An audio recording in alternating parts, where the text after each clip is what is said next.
Shalom. Shalom. Malam hari ini kita bertemu kembali dalam doa malam kita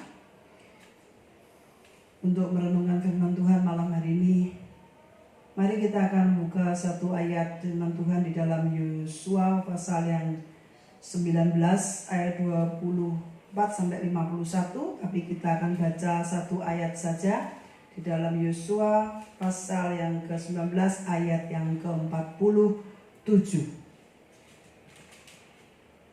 Sudah kita baca bersama. 1, 2, 3. Karena daerah Bani Dan telah menjadi terlalu sempit untuk mereka, maka berjalanlah Bani Dan itu maju dan berperang melawan kota Geser. Mereka merebutnya, memarang penduduknya dengan mata pedang dan menduduki, lalu menetaplah mereka di sana dan menamai Geser itu Dan menurut nama Dan bapa leluhurnya. Puji Tuhan. Malam hari ini saya akan berikan judul untuk firman Tuhan, yaitu terlalu sempit atau kondisi yang terjepit. Dalam hidup ini ada banyak hal yang terjadi. Tidak semua seperti apa yang kita harapkan. Dalam keadaan seperti itu, kalau kita tidak memahami rencana dan kehendak Tuhan, maka kita akan cenderung bersungut-sungut. Bukan karena keadaannya yang berat, tetapi karena kita tidak memahami kehendak dan rencana Tuhan di balik peristiwa-peristiwa yang menyakitkan itu. Sebenarnya Tuhan sedang melatih kita supaya kita lebih maju, giat berjuang, terus berperang, supaya kita dapat mengembangkan talenta, kemampuan kita untuk kita dapat melihat kemuliaan kepada kemuliaan yang Tuhan sudah sediakan bagi kita. Amin. Mazmur pasal 119 ayat 71 mengatakan bahwa aku tertindas itu baik bagiku, supaya aku belajar ketetapan-ketetapanmu. Banyak orang yang hidupnya sedang mengalami kesulitan, kesesakan, bahkan mungkin sesuatu yang sangat menyakitkan hati, saudara. Tapi justru kehidupan mereka semakin dekat dengan Tuhan. Tapi di sisi yang lain ada banyak orang yang hidup dalam kenyamanan, kelimpahan, hidup dalam berkat-berkat Tuhan. Mereka justru meninggalkan Tuhan.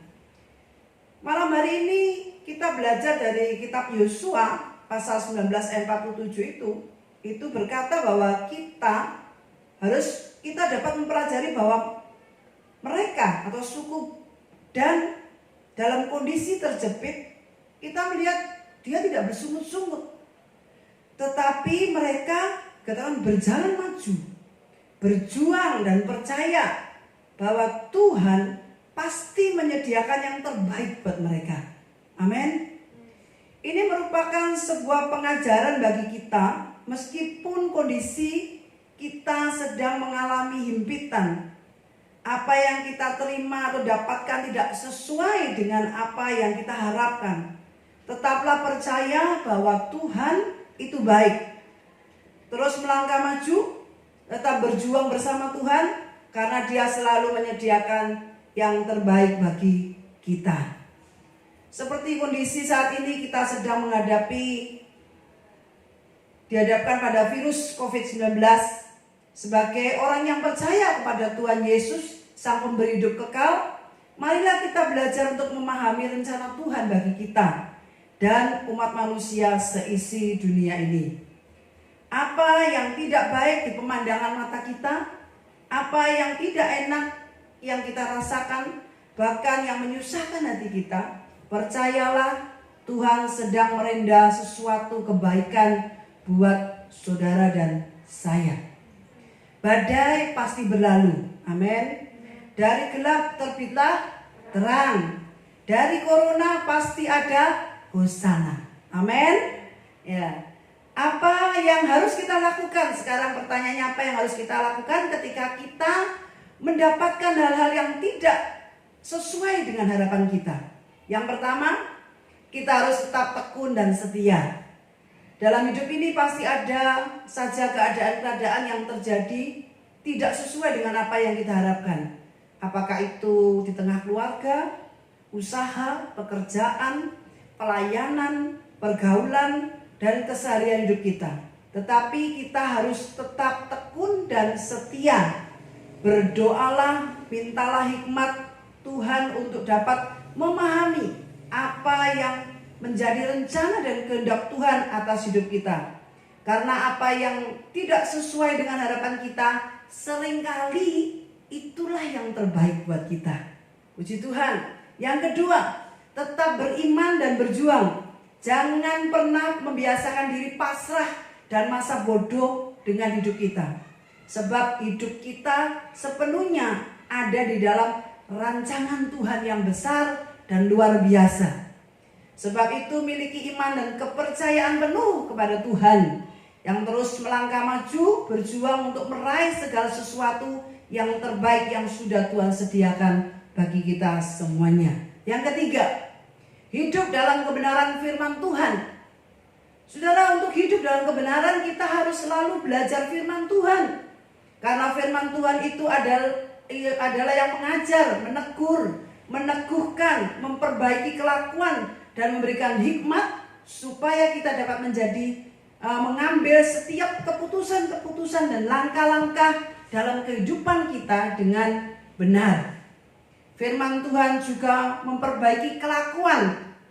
Kita harus belajar introspeksi diri sehingga hidup kita menjadi berkat, menjadi terang, menjadi saksi Tuhan, bukan menjadi batu sandungan.